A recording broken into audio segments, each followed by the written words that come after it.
Hey guys, Andy Tran here with the Interbark Outdoors channel. In this video, I wanted to do an in-depth comprehensive review on the MDT Oryx chassis. This is a chassis that they sent to me a couple seasons ago, and it's a video a long time coming, but the benefit of me holding on to it before doing a video is that I have a lot of experience with this. So I was able to take it on a couple different competitions, and so I have a pretty good idea of how this thing performs in the field. So go ahead and take a look at the video.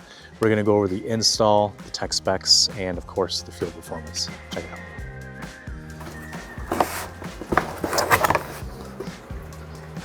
There it is. So we're gonna be installing this system on a Bagara B14 HMR. Since this is a Remington 700 pattern rifle, it's pretty easy to find chassis that fit this. So the Oryx should fit the bill just nicely. So the firearm is unloaded, no magazine. Let's go ahead and remove the bolt. And then from here, all we need to do is remove the two action screws right here. So we're just gonna use Allen key.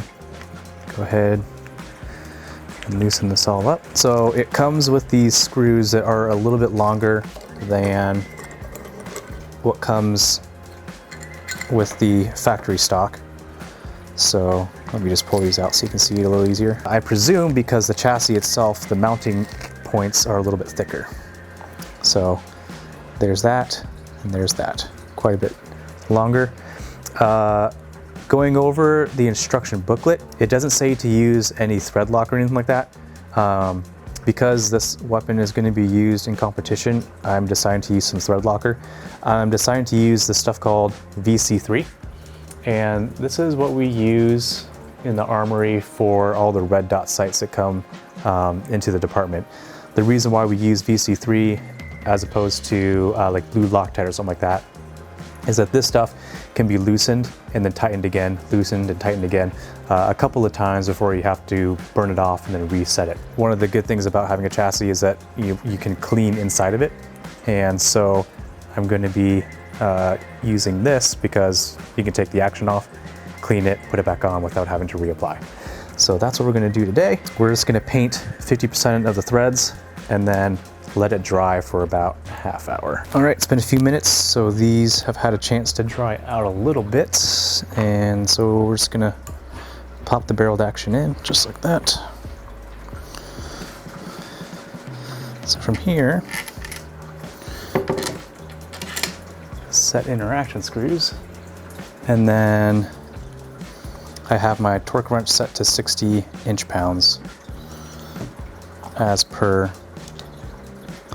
the instructions. And one thing to note is that I'm actually pushing the barreled action back so that the recoil lug is bottoming out right up here.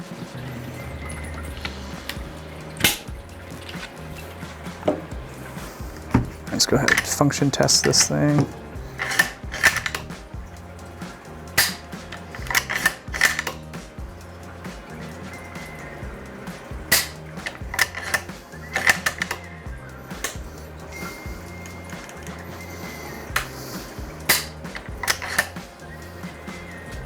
The chassis will add 4.2 pounds in its bare bones configuration to your barreled action.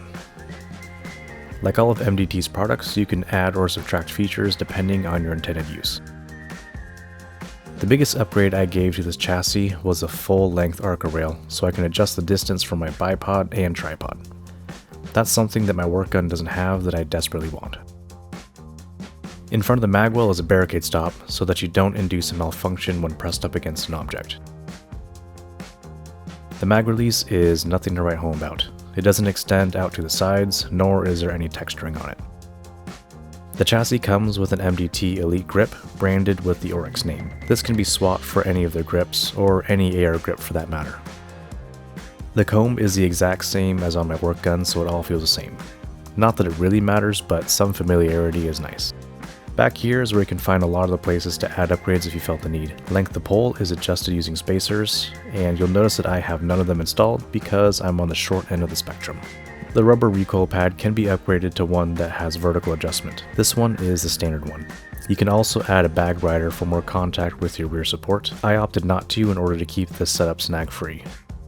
You can swap out the set screws for adjustment knobs. Again, I left this stock because I didn't plan on adjusting anything in the field, and I typically have a multi-tool with me anyway. Throughout the testing of this chassis, I used it on my Bagara 6 Creedmoor, as well as my Bagara 6.5 Creedmoor shown in the installation portion of this video. So there's a target way out at 1,078 yards, according to the Kestrel. Dial in 8.3.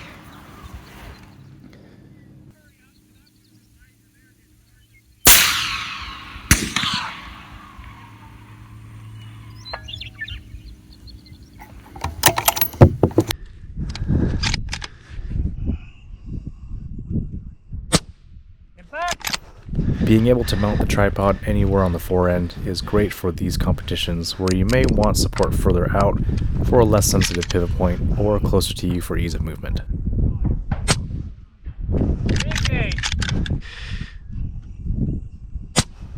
Impact.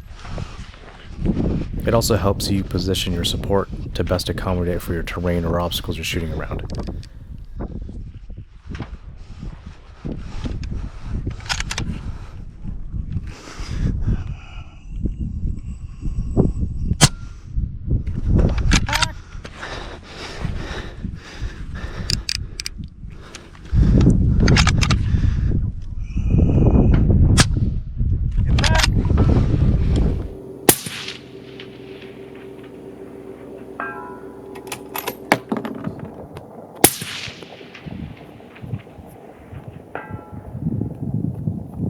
For my 6.5 Creedmoor, I'm using the Oryx Tremor 3 reticle, and I'm holding for all my wind and elevation. How many? 20.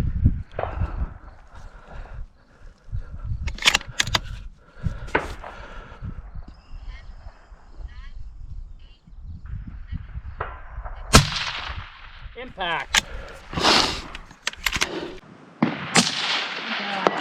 This is probably one of the least expensive chassis you can get to start you on your practical shooting matches.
Hot dig. 3.4. I started getting some mag issues with the 6.5 Creedmoor that I wasn't getting when I was shooting the 6mm Creedmoor.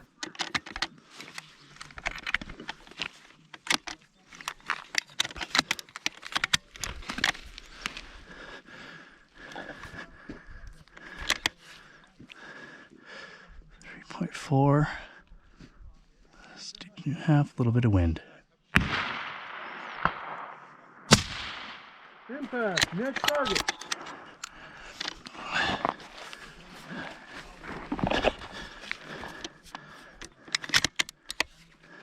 All right. Now we got target 3, 4.1. On the stage, you'll notice that I'm grabbing the casings as I eject them. That's because to my right, there's a bottomless pit that swallows brass. Giving 1 dot hold. And I'm shooting Lapua casings, so it was worth it for me to just slow down a little bit. Impact. Next target. So when I got home, I figured out what the issue was with the magazines. My cartridges were getting caught up at the tip, causing them to point downward. This was alleviated by pressing the cartridges back, allowing the tips to pop up. On the photo of the right, you can see the HMR Pro and 6mm Creedmoor. There's a recess cut into the receiver at the forward part of the mag well. This allows the tips of the bullets to ride in the recess and therefore feed correctly. On the photo to the left, you can see the recess is not cut into the receiver, and that is where my bullets were getting hung up. What I ended up doing was taking a Dremel tool to the receiver and cutting my own recess just like the one on the HMR Pro. Nice. Next target. I felt like the reliability issue that I had with the chassis had more to do with the barreled action and not so much with the chassis itself. The chassis is a huge value, and while I'm not the best shooter, I was able to keep up with shooters that had a lot more invested in their setup.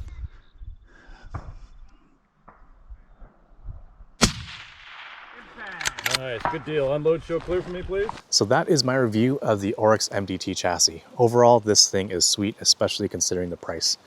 Overall, I think the modularity is awesome. If I was going to do any more mods to this thing, what I would do is take off these stock panels. You'll see that there's no M-LOK slots on there, and then put one with M-LOK slots on there. That'll allow me to really fine-tune the weight and balance of this thing by adding some external weights. But overall, this thing is pretty awesome. If you guys enjoyed the video, please like, share, and subscribe.